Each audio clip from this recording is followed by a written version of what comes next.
बिस्मिल्लाहिर्रहमानिर्रहीम। अस्सलाम वालेकुम स्टूडेंट्स। जी बेटा, हमने लास्ट टाइम थर्ड चैप्टर शुरू किया था जिसमें 3.1 से पहले एक छोटा सा टॉपिक हमने पढ़ा था, डिफरेंशियल ऑफ ए वेरिएबल। और फिर उसमें से हमने देखा था कि डी वाई जो है वो किसके इक्वल होता है, F dash of x into D x. फिर डी वाई और डेल्टा वाई में मैंने आपको फ़र्क ग्राफ ड्रा करके बताया था कि डेल्टा वाई जो है वो एक्चुअल चेंज इन फंक्शन है यानी वाई है, और जो डी वाई है वो change in height of the tangent line है, अगेंस्ट दोनों केसेस में जो एक्स में चेंज आई है उसके अगेंस्ट। ठीक है, तो लास्ट टाइम हमने क्वेश्चन नंबर 1 कर लिया था। आज हम क्वेश्चन नंबर 2 शुरू कर रहे हैं। वो कह रहे हैं कि using differential find D Y by D X and D x over D Y. ये शॉर्ट क्वेश्चन बोर्ड में भी आ चुका है, बहुत आसान है। आपने सिंपली क्या करना है, टेकिंग डिफरेंशियल याद रखना है, यहाँ पे डेरिवेटिव नहीं लिखना, आपने क्या लिखना है, टेकिंग डिफरेंशियल। तो ये फर्स्ट टू टर्म देखें प्रोडक्ट टर्म है, तो first term as it is, second का डिफरेंशियल आ जाएगा, जहाँ पावर 1 होगी वो सिर्फ डी एक्स या डी वाई बनेगा, plus second term as it is, और फर्स्ट का डिफरेंशियल क्या आ जाएगा, डी एक्स आ जाएगा, यानी एक्स का डेरिवेटिव 1 और फिर डी एक्स आ जाएगा। यहाँ पे एक्स का डेरिवेटिव 1 और फिर एक्स का डी एक्स आ जाएगा और कांस्टेंट 0। अब इसमें से आपने ये करना है, डी वाई को एक तरफ कर दें और डी वाई को एक तरफ और डी एक्स को दूसरी तरफ। इसमें से डी एक्स कॉमन ले लें। अब डी वाई के नीचे डी एक्स ले आएँ और ये एक्स उसके नीचे ले जाएं, ये चीज़।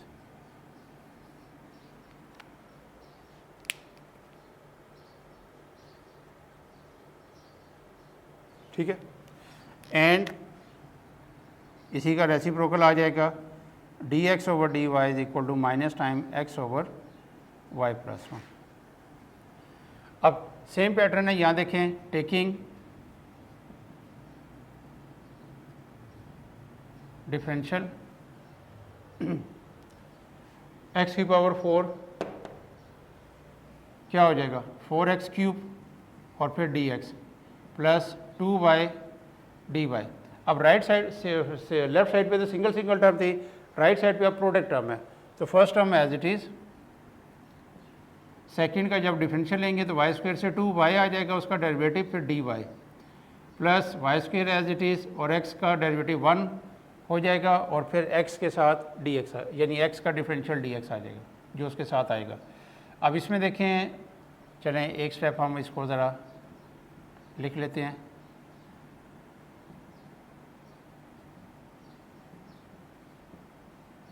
अब इसमें डी वाई को एक तरफ कर दें और डी एक्स को दूसरी तरफ कर दें, 2y D Y minus 2xy D Y is equal to Y square D X minus 4x cube D X. इसमें से डी वाई कॉमन ले लें और इसमें से डी एक्स कॉमन ले लें। डी वाई के नीचे डी एक्स की टर्म चली जाएगी, ये वाली टर्म उधर ले जाए। इसमें से भी 2y कॉमन आ सकता है, चाहे आप ले लें कॉमन, लेकिन उसने कहीं दूसरी तरफ जाके कैंसिल नहीं होना, तो इसलिए मैं इसको कॉमन वाला स्टेप शो नहीं कर रहा, लेकिन अगर आप लिखना चाहते हैं तो लिख सकते हैं ये आप। ठीक है, ये d Y by D x आ गया, एंड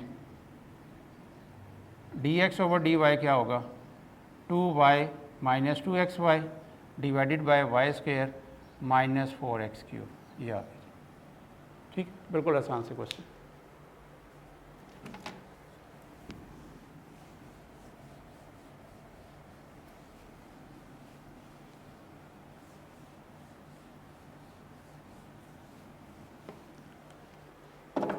क्वेश्चन 3,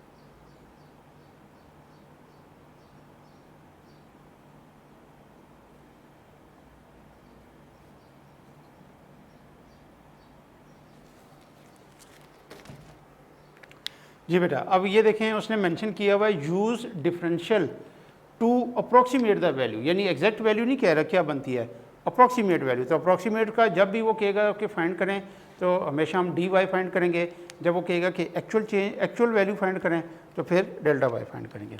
अभी इसमें देखें कि 17 का हमने फोर्थ रूट लेना है। अगर तो ये 16 होता तो फोर्थ रूट फ़ौरन हम फाइंड कर लेते, लेकिन 17 का फोर्थ रूट फाइंड करना है कैलकुलेटर से तो डेफिनेटली हम कर लेंगे, लेकिन इसको प्रॉपर एक मेथड से करना है। तो अब करना ये है कि इसी वैल्यू के करीब ही ऐसी वैल्यू एग्जिस्ट करेगी जिसका फोर्थ रूट बहुत आसानी से हो सकता है। तो वो कौन सी है, 16। आपने उसको x का नाम दे देना, ठीक है। तो dx क्या हो जाएगा, dx का मतलब है बस इन दोनों वैल्यूज़ में चेंज। अब इसमें आपने ये नहीं करना कि गिवन में से अप्रॉक्सीमेट माइनस करें या अप्रॉक्सीमेट में से गिवन माइनस करें, बस इसमें क्योंकि वो तरतीब नहीं है कि x की वैल्यू यहाँ से लेके यहाँ तक चेंज हुई है, तो इसमें जस्ट दोनों का डिफरेंस और पॉजिटिव केस बनाना है आपने। ये dx का आंसर आ गया 1। अब फंक्शन क्या बनेगा, इस 17 की जगह मैं 16 लिखूंगा और उसका वक्ती तौर पे नाम क्या है, x। तो इसको आप यूँ भी लिख सकते हैं x की पावर 1/4। यहाँ पे लिखना है टेकिंग डिफरेंशियल, यानी अभी हम डिफरेंशियल फाइंड कर रहे हैं 16 के लिहाज से। तो dy is equal to 1/4 x की पावर 1/4 -1 और dx आ जाएगा। इसको नेगेटिव को डिनोमिनेटर में कर दें, ये dy आ गया, ठीक है। यहाँ वैल्यूज पुट करेंगे 1/4 x की जगह 16, इसकी पावर 3/4 और dx की जगह 1। तो ये जब हम सारा कैलकुलेट कर लेंगे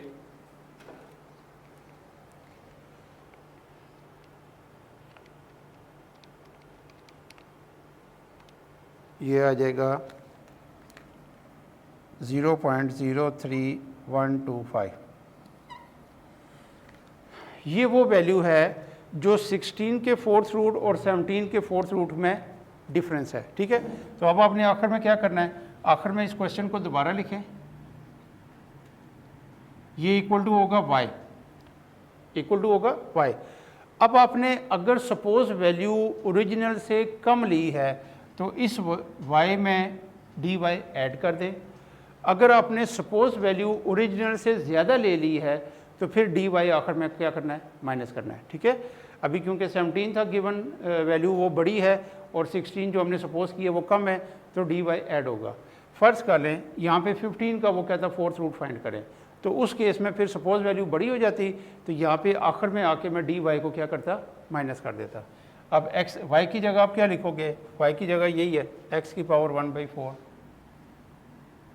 और dy जो भी हमने फाइंड किया है ये 0.03125।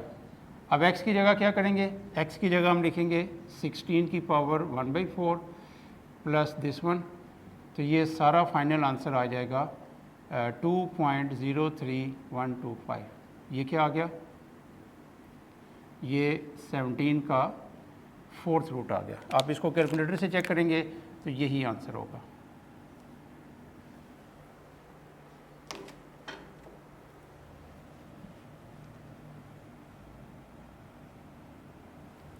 नेक्स्ट इसी पैटर्न पे साइन 61 डिग्री। अब आपको पता है कि 61 जो है ये स्टैंडर्ड एंगल नहीं है, लेकिन 61 के करीब ही एक स्टैंडर्ड एंगल है जो कि क्या है 60 डिग्री। तो उसको आपने थीटा ले लें, एक्स ले लें, वो आपकी अपनी मर्ज़ी है।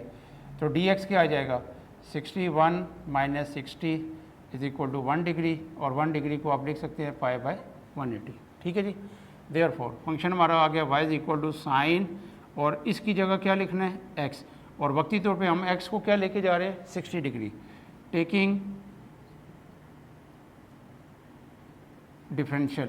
तो क्या हो जाएगा dy is equal to sine का cos x dx, cos 60 degree और dx की जगह π/180 यानी 0.016। अच्छा, ये cos 60 आपको पता है 0.5 होता है,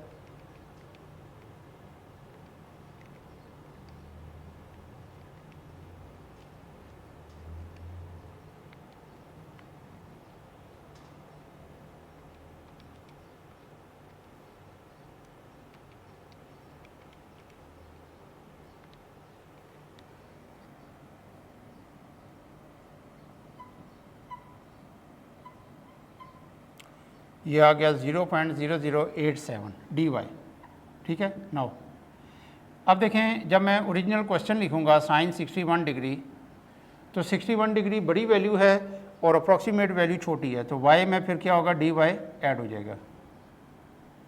y आ गया साइन 60 डिग्री और dy आएगा 0.0087।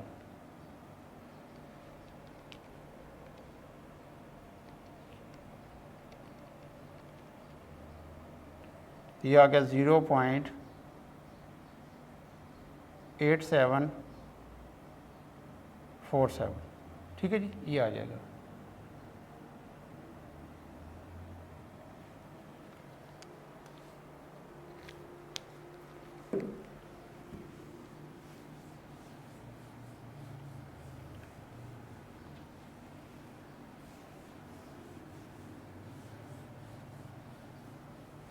इसके बाद लास्ट क्वेश्चन है क्वेश्चन नंबर 4।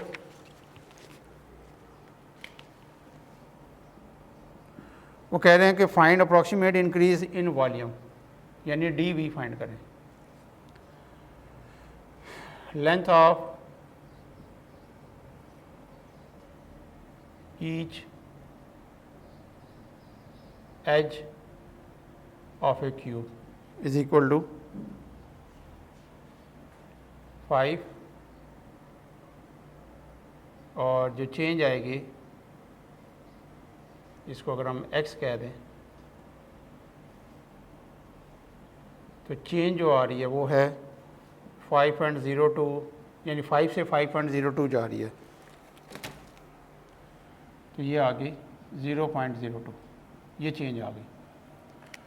अब देखें, वॉल्यूम में चेंज फाइंड करना है, तो वॉल्यूम ऑफ क्यूब क्या होगा, एक्स क्यूब, टेकिंग डिफरेंशियल क्या हो जाएगा, D V is equal to 3x square D X, 3x की जगह 5 का स्क्वेयर, डी एक्स की जगह 0.02।